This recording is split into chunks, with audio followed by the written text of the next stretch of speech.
Welcome to The Great Detectives of Old Time Radio from Boise, Idaho. This is your host, Adam Graham. If you have a comment, email it to me. box13@greatdetectives.net. Follow us on Twitter at Radio Detectives and become one of our friends on Facebook, facebook.com/Radio Detectives, where we're well over 2,000 friends. This is the last episode of Let George Do It. It's definitely unique. The previous episode of Let George Do It we played on Monday was from November 17th of 1952. This one is from some 22 months later, and it was originally broadcast September 27th, 1954. Now, I will not attempt to list all 97 episodes that were aired between this program and the previous one. The Digital Deli, DigitalDeliFTP.com, has the most complete log of Let George Do It, and most of those episode names are unknown. The only one they were able to confirm was from March the 2nd of 1953, and the title of that was The Pink Hearse, which was, of course, a title of another episode that was previously done of Let George Do It. It does seem to me probable that Bob Bailey left at some point, and they may even have begun airing some of the episodes that were set up for syndication in Canada on the Harry Goodman label. But at some point, Olin Soule took over in the role of George Valentine with an entirely different sponsor. Olin Soule is probably best known as the voice of Batman as an animated character. So if you grew up during the 60s and 70s and you watched the Batman Superman hour in the late 60s, or the Super Friends in the 70s into the early 80s, or you saw some of the Batman Scooby-Doo crossovers in the 70s, you were entertained by Olin Soule. In fact, the only Super Friends franchises he didn't voice Batman in were the legendary Superpower show and Galactic Guardians from about 84 and 85. And probably the one place I remember him most on television is from some of his appearances in Dragnet. If you've seen some of the 1950s programs, he had a recurring role as Ray Pinker from the Crime Lab. And in the 60s, the first couple of seasons, he had a few appearances as Ray Murray, also from the Crime Lab. Kind of a, what Dennis at the Digital Deli described as a welterweight type character. Or actually, bantamweight, excuse me. But his voice acting packed a punch. Well, let's go ahead and take a listen to it. It's time now for today's episode of Let George Do It, The Ghost of Ireland Betty. Personal notice. Danger is my stock in trade. If the job's too tough for you to handle, you've got a job for me. George Valentine. Rightful details. Yes, it's Let George Do It, brought to you by Preem. Pream.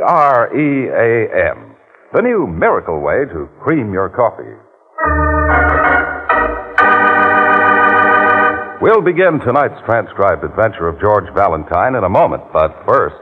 Oh, the new way to cream it is to Preem it, get Preem. That's Preem. With a capital P. Over all other products for creaming your coffee, you'll prefer Preem in instant powdered form. Pream. Here's why.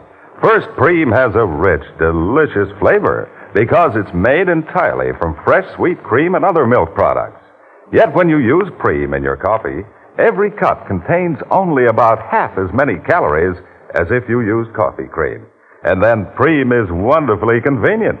It never sours, never turns. Keeps indefinitely while sealed. Open for everyday use, Preme stays fresh tasting to the last spoonful on your kitchen shelf or in your refrigerator. And last but not least, this new dairy miracle actually saves you more than 1/3 the cost of coffee cream. Tomorrow, start serving Preme whenever you serve coffee. Pream. The new way to cream it is to Preme it. Preme, Get Preme with a capital P. And now, tonight's adventure of George Valentine, the ghost of Ireland Betty.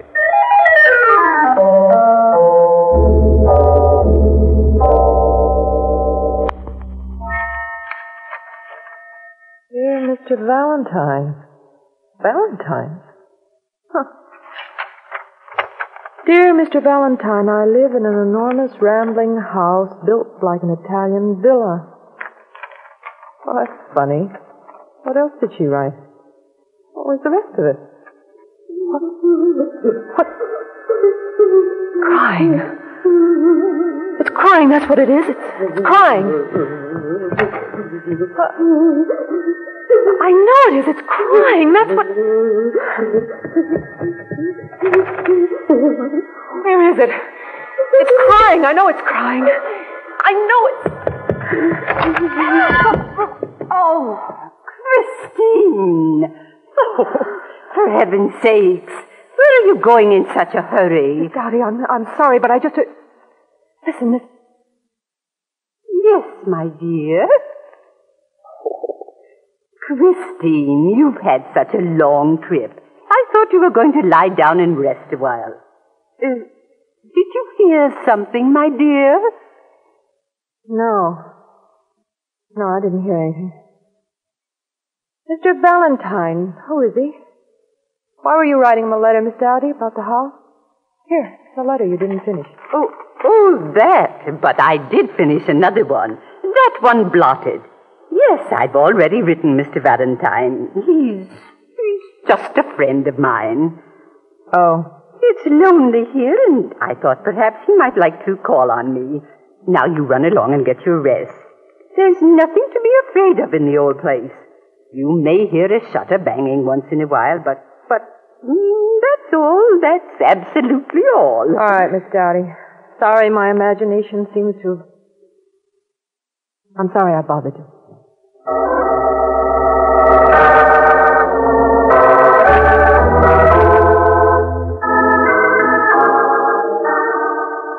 Miss Daddy, I got the letter you wrote to me all right, but... Please don't talk so loud, Mr. Valentine. In here, Miss Brooks. Of course. Oh, what a lovely old room. Christine is asleep. I don't want to disturb her. That's Christine O'Casey? Yes, she just got here, you know, from Canada. She's been there since before her aunt's death, several months ago. Won't you sit down? Thanks, Miss Dowdy, but I'm not sure we're staying. Oh, but I wrote you that... Yes, you wrote in your letter that you wanted a man investigated, a Professor E.L. Gifford from Denver. Yes, that's right, Professor Gifford. You sounded as though you wanted us to, get something on him. Oh, now, you must understand And yet, as I gather, all you suspect about this Professor Gifford is that he's liable to buy this house. Yes, that's just it. You see, Mr. Eustace, the real estate man, has received this offer from Denver. Yes, I know. I've already talked to Mr. Eustace. And I find he's also the executor of estate for one Miss Betty O'Casey, who used to own the house. Yes, for Betty, the one who died. Mm-hmm. That's Christine's aunt. And I find you don't even have anything to do with the sale of this house, Miss Dowdy. You don't even own it, any part of it. No, I don't. But I was Betty O'Casey's companion for more than 20 years, Mr. Valentine. Sure, I understand. She left you pretty well taken care of, right? Only the house went to the principal beneficiary, Christine, her relative. And it's Christine's desire to sell, according to Mr. Eustace. That's why she's here, to speed up a sale, any sale. Mm-hmm. Okay, but Miss Dowdy, what do you have against this professor? Why shouldn't he buy the house? Why should you want to hire me to interfere with any possible sale? The professor, he's not the right type. Not the right type. Yes. Well, if the house is Christine's, well, what does she say? Haven't you talked to her about it? Christine isn't, well, she's not sympathetic to the house. What? She's not sympathetic. She doesn't understand. She's young and cynical. And this isn't just a usual house, Mr. Valentine. Well, I grant you it's pretty old, valuable maybe, but not so easy to get rid of. We looked all over for this house years ago. It was just what Ireland Betty wanted. Oh, it made her so happy. Oh, wait a minute. Who? Betty O'Casey. Ireland Betty. Oh, I know. It does make her sound rather like an apple woman, but it was a nickname. Many people called her that. Ireland Betty. Excuse me, but it sounds more to me like the name of a racehorse. Oh, she would have loved to hear you say that. She owned some horses once. Oh. She was so enthusiastic, so interested in everything. And she was no more recently Irish than I am. But she called herself second cousin to a leprechaun. Sounds like quite a woman. A pixie, Miss Brooks, not a woman. Oh, not at all like her niece, the little modern realist, the unbeliever. Unbeliever in what, Miss Dowdy? Leprechauns? Well, unbeliever in this house, for one thing. Well, you'll have to be more specific. What is there about this place, Miss Dowdy, that you don't want it sold? Because that is the idea, isn't it? You don't want anyone else living here. Why? Mr. Valentine, Ireland Betty and I became great believers in... Well, she looked all over to find this house, because this house was supposed to have... Oh, I'm sorry, Mr. Valentine, that I've troubled you. You're too young yourself, and a good deal more honest than I thought you would be. What? Now, wait a minute. Excuse me. I'm sorry. Wait a minute. How on earth did you get in here? With a key, naturally. Greetings, my dear Miss Dowdy. You haven't changed a bit. Where did you get her? Oh, let go of my hand. Oh, it won't bite you. Tape measure. See if there's space for a piano in the parlor. Besides my recording instruments. Excuse me, Miss Dowdy, but is this the guy? The guy?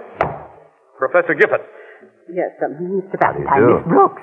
Tom. How do you do? Mr. Valentine was just leaving. No.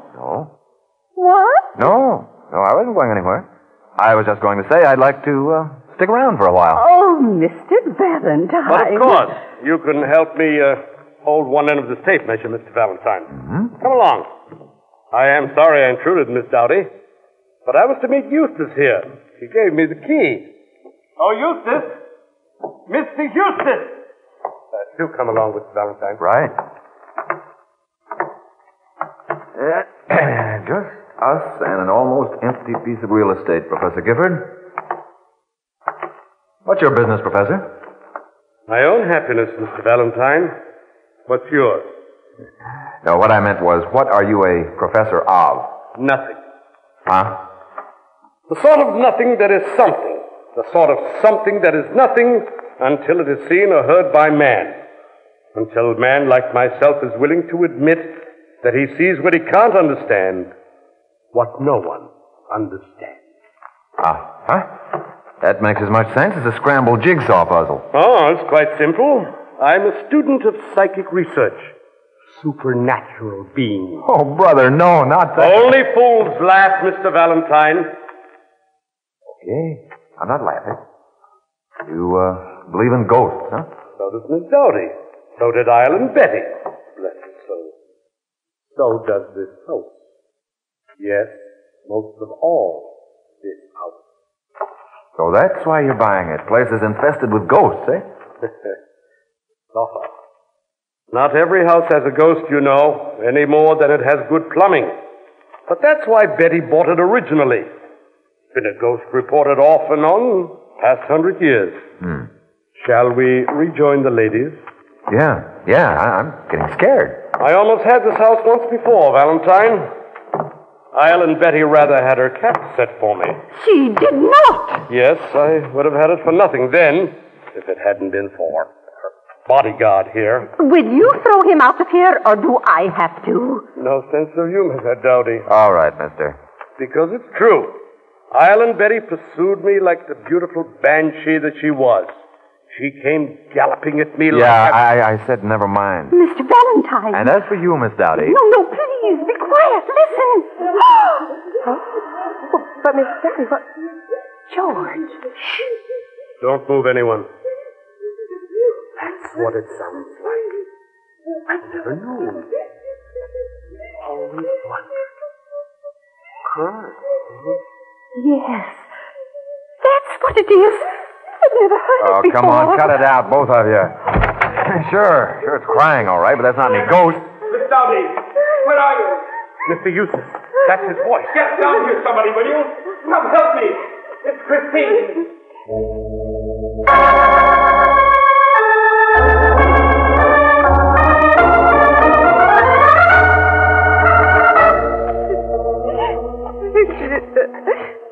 My knees, my forehead. Oh, no. You're all right now, Christine. I found her just lying there on the stone outside her aunt's window. There in the sunken garden, Mr. Eustace? Yes, that's right. Whimpering, almost unconscious. She'd had a terrible fall. I was coming up by the side entrance, you see, and What makes you think she just had a fall? Christine, what happened? Can you tell me?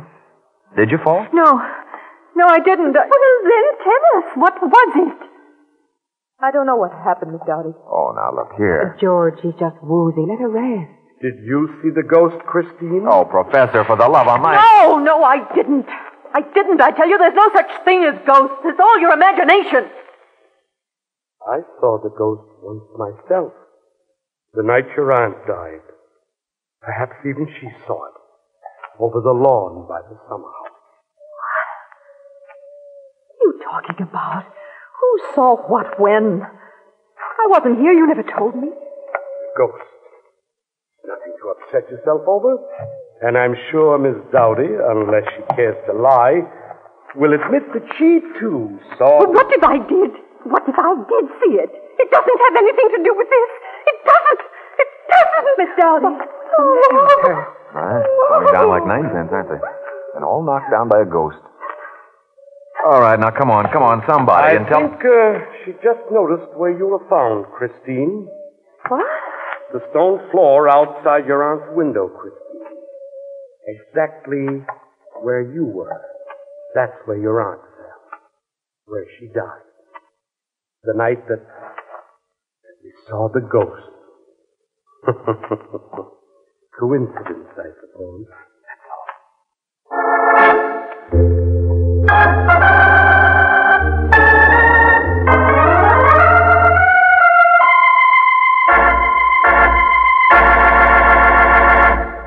Sure as you enjoy good coffee, you'll enjoy coffee creamed with Preem. Pream.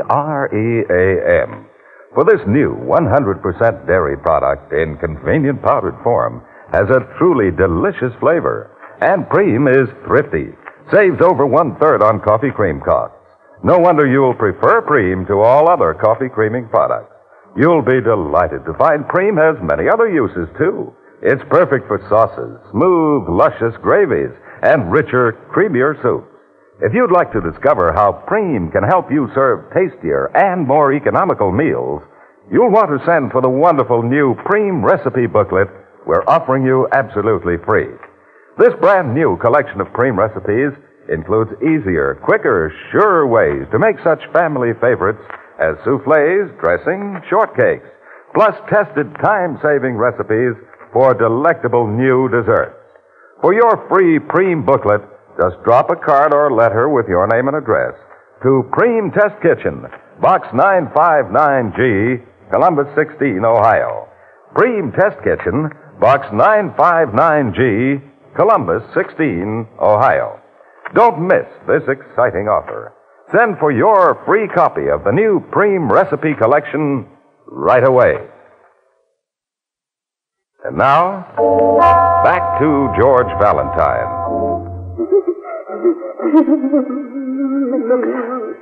Miss Brooks, you here? Miss Brooks, where are you? Where did you go? I am, Christine. Here I am. I just went back to the kitchen to get some ice. What's the matter? Shh, be quiet. They're crying. Listen,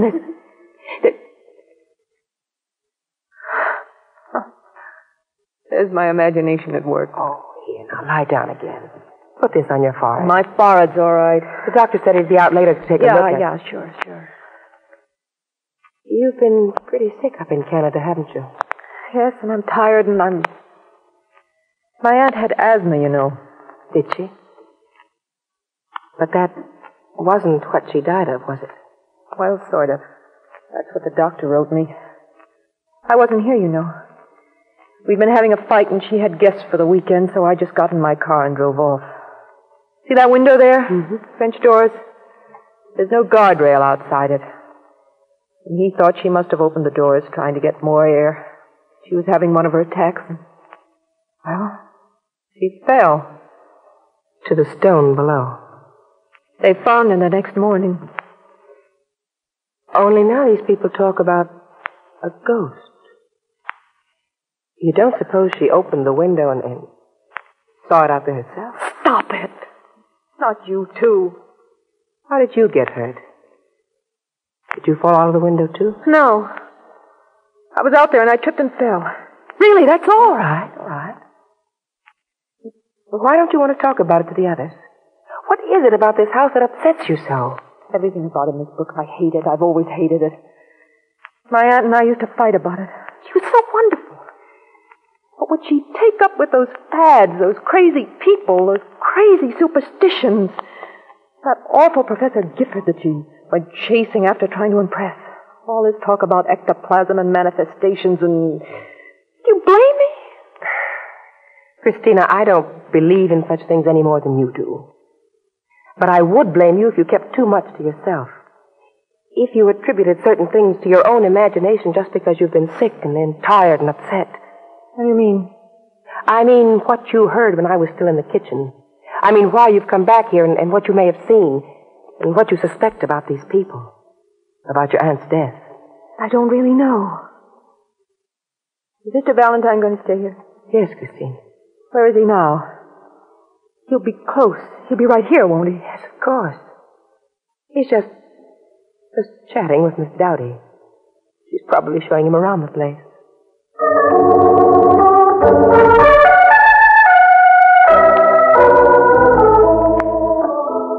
Now, Mr. Eustace, suppose you tell me the truth about what you saw that night. Well, my room was third story. I'd been reading in bed. There'd been a good deal of talk at dinner about the ghost, it being the proper time of year for appearance and all. Mm-hmm. Naturally, I tried to be tolerant, but...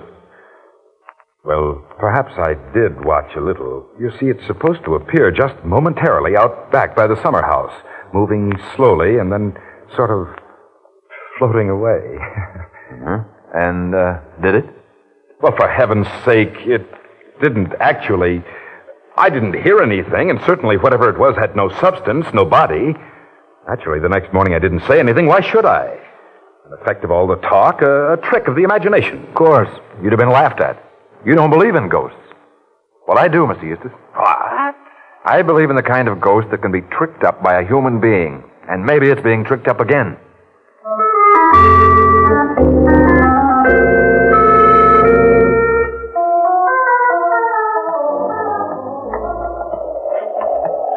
George, I sneaked out one of Christine's shoes. See? The heel here is torn off. Yeah. Now, that's where she fell. Mm-hmm. Stone floor of the sunken garden beneath the overhang there. Dark. George, listen. Loose shutter, that's all. Stone steps here have mud on the side. Roses have been watered. And mud on Christine's shoes. But if she came down there, she would have been on the path. Hold it. Yeah, here we are. I could feel the footprint where she stepped off the path by the top of the steps. The heel? Oh, it's the one, all right. Yeah. And that must have been how she tripped and fell down there. Yeah, they can't hear us, Angel, but they will if we go back, so... Well, it's a lovely place, all right. A little run down, maybe, but if the gardens out here were fixed up, I'm sure they... Brooksy, look out! The shutter. Someone pushed the shutter. I almost... Sure, that's what it was we heard. I'm all right, George. You go on. Get up there and find out... Shh, quiet. But, George... From above, it's so dark. I look just like Christine. That must have been meant for I'd never find anybody up there. There's nobody in this house but ghosts, didn't you know? Well, Angel, we're going to catch one before the ghost succeeds at murder.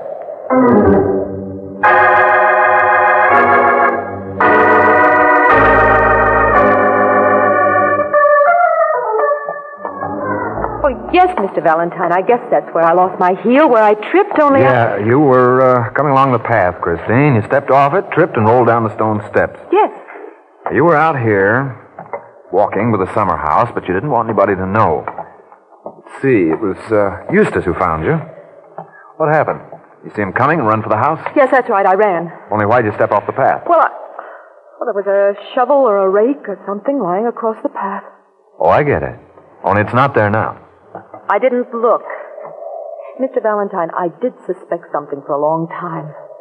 But I didn't know what I was looking for, or why, or whether you could find anything back here that would show you how the ghost worked that night your aunt died. That's what I mean. The whimpering, crying ghost, the thing with no substance that's supposed to appear and then float away. Aunt Betty told me where she expected to see it. Mr. Valentine! Well, listen to that, rising to the bait already. Mr. Valentine, where have you gone? Here, right in front of you, Miss Dowdy. Oh, I've got to see you alone. I've got to. Anything you have to say, you can say right in front of her, only say it fast. It's about the ghost. I know it's about the ghost. Oh, it was only to impress Gifford. You've got to realize that. Yeah, it wasn't to scare anybody, if that's what you're trying to say.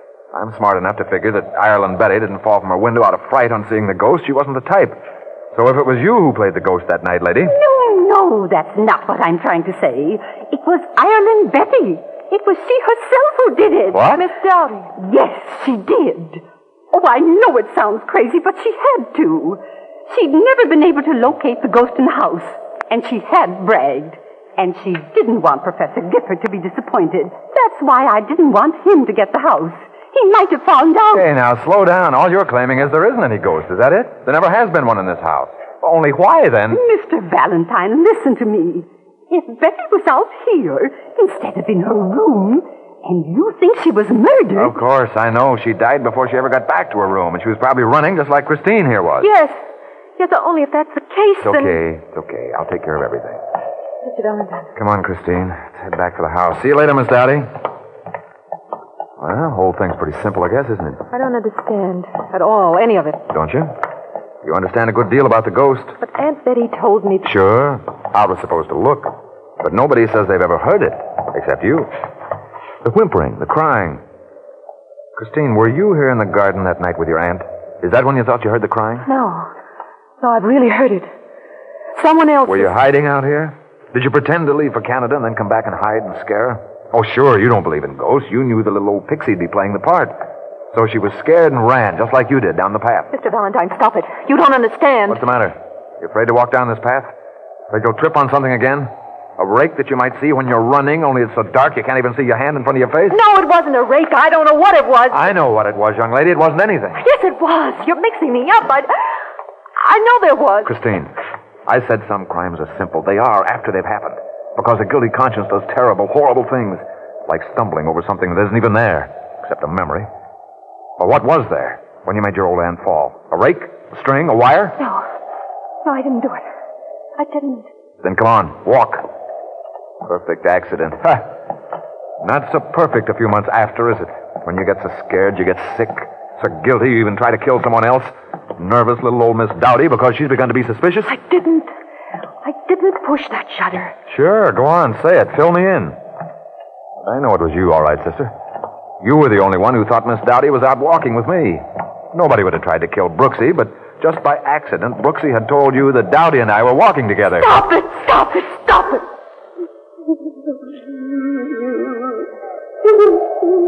Listen.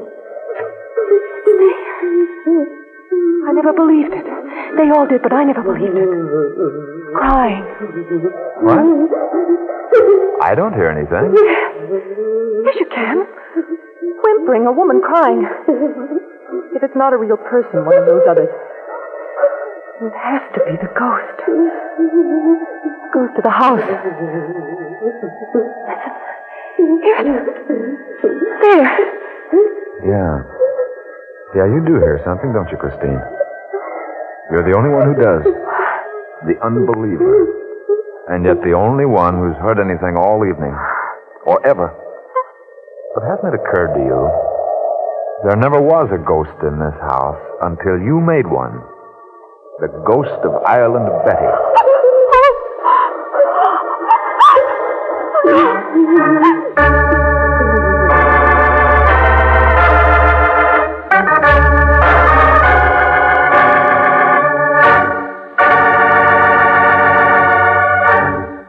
You know, there's something about crisp, tangy autumn weather that makes coffee time more enjoyable than ever. And what better time than now to discover Preem? P-R-E-A-M. The delicious new way to cream coffee. In instant powdered form, Preem is made from fresh, sweet cream milk products and nothing else. Naturally, it has a rich, delicious flavor. What's more, Preem is so convenient, so economical, you'll prefer it to all other products for creaming your coffee. You see, Preem never sours, never turns. Sealed, Preem keeps indefinitely. Open for regular use, Preem stays fresh tasting to the last spoonful on your kitchen shelf or in your refrigerator. Budget-wise, Preem saves more than 1/3 the cost of coffee cream. And then, something every calorie counter should know. When you use Preem in your coffee, every cup contains only about half as many calories as if you used coffee cream. So try Preem in your coffee. P-R-E-A-M. The new way to cream it is to Preem it. Well, Brooksy, that's what's known as getting a confession the hard way. Oh, the poor girl's an absolute wreck. Poor girl. She killed her aunt, didn't she? Ireland Betty. Second cousin to a leprechaun. Yeah. There's the one I'd like to have known. Yeah, the Irish. Believe in anything. Oh, Brooksy, there is one little item. You know, when I told you to go back in the house there, when I asked you to make some noises to help me get the story out of the girl? What? Well, I never made any noises. Huh? Oh, well, I mean, first there was the police on the phone, and then Mr. Eustace kept following me around. I mean, you didn't think I did you? You didn't hear anything, did you? Whimpering or crying? No, Angel. No, of course not. No, I didn't hear anything. It was just in the girl's imagination, that's all.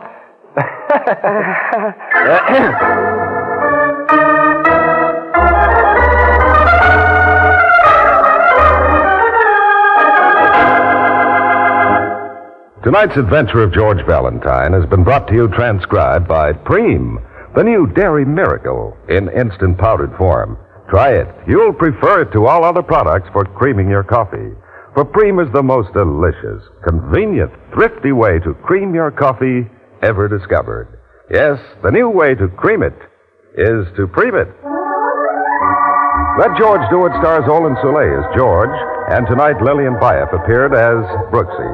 Let George Do It is written by David Victor and Jackson Gillis and directed by J.C. Lewis. Also heard in tonight's cast were Jean Bates as Christine, Florence Ravenel as Dowdy, Benny Rubin as Gifford, and Howard Culver as Eustace. The music was composed and presented by George Wright. Tonight's performance concludes this current series. We hope you have enjoyed it. Your announcer has been George Crowell.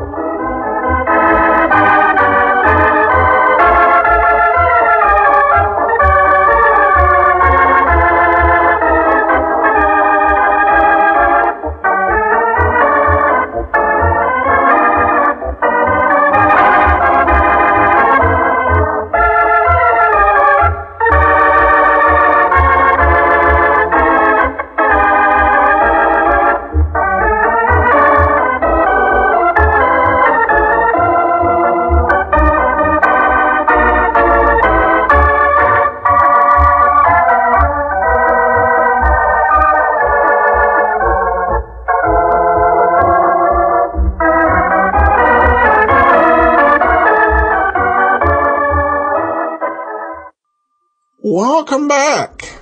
Well, a somewhat spooky end to Let George Do It. I should note that this episode was previously broadcast, even though we didn't hear it on this particular series, just because the original episode with Bob Bailey is missing. But it was originally broadcast March the 20th of 1950. And you can notice that by Jackson Gillis's name, on the script. By this time, Jackson Gillis had moved on to television, which was definitely paying a lot more. But the producers of Let George Do It, you still had the script, so reuse definitely a good option. And perhaps that's why so many of the traditional titles were ones that we have in the logs were ones that were used previously, like the Pink Hearse, the house that Jack built, the motif is murder, and Laura's house. All were ones that are traditionally ascribed to these last 90-some episodes that are missing, even though we don't have any logs to back it up. And it makes sense, because reusing scripts is economical. And we also heard a new Brooksy and Lillian Baeff, though the way that they made it sounds like she was joining the cast to fill in for this last episode for whoever had been playing Brooksy. And again, we don't know it. This late part of the golden age of radio, particularly with this show, is just not very well documented at all. One other piece of trivia I added, when the Digital Deli was talking about the relative size of Olin Sule, it was mentioned also in reference to Bob Bailey, who, despite his great voice, just did not make, was not seen as a physically imposing enough character to be able to carry the act onto television. Kind of the opposite of the problem that William Conrad ran into on Gunsmoke, where he was thought to be too fat. But a terrific voice from both actors that, you obviously didn't think, this guy's just a little too, you didn't think anything from the voice. Olin Sule, of course, for many years, voice of Batman. And it called to mind Kevin Conroy, who is kind of the modern voice most associated with Batman from his years on the Batman animated series, as well as on the Justice League series. And he also, it's funny, he has the exact same thing. He looks very skinny. You would not think, this is a guy who's an action hero, but he's got the ability and he's got that voice quality that he's just able to really sell you on Batman. So voice acting, it really is, I think, a wonderful way where people are able to, as actors, to overcome some of the superficiality that visual media often introduces. Well, now we turn to listener comments and feedback, and I received one regarding episode 0893, Let George Do It, The Dead of Night.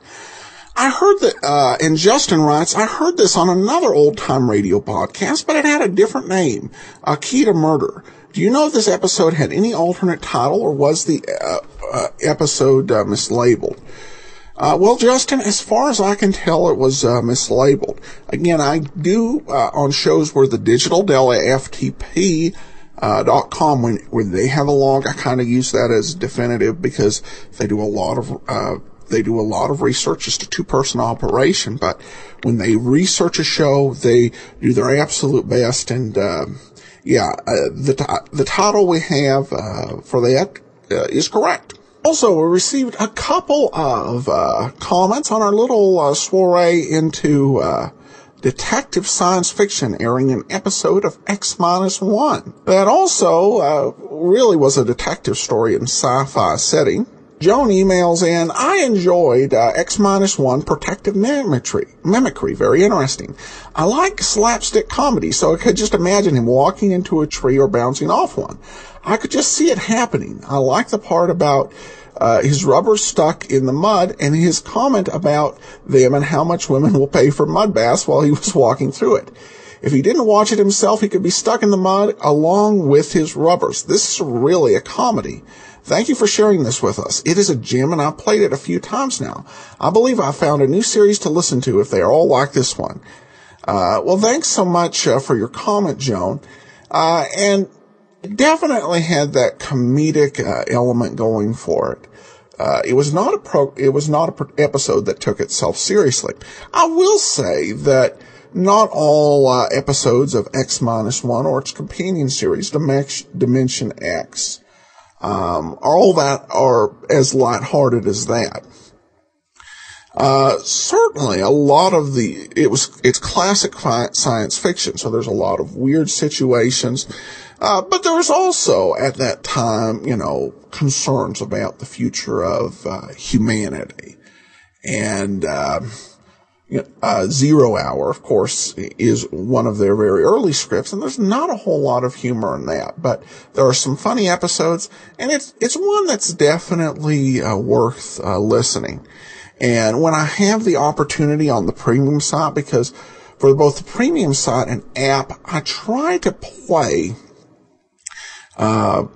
episodes of our stars in programs that aren't detective shows, so you can kind of see the depths of their talent.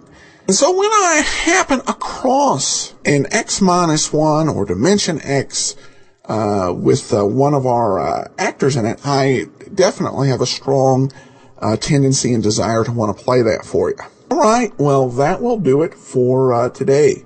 We will be back tomorrow with Sherlock Holmes. This, of course, our last episode of Let George Do It. Really, it's been a wonderful series. A lot of variety, a lot of twists, a lot of turns. I hope you have enjoyed it as much as I have, or even more than that. We will be back next Wednesday with the third and fourth part of next week's Johnny Dollar Mystery, which will have Bob Bailey back on Wednesday. And in the meantime, follow us on Twitter at Radio Detectives. We'd really appreciate it if you'd rate the show on iTunes. We're about 26 ratings shy of 200. But from Boise, Idaho, this is your host, Adam Graham, signing off.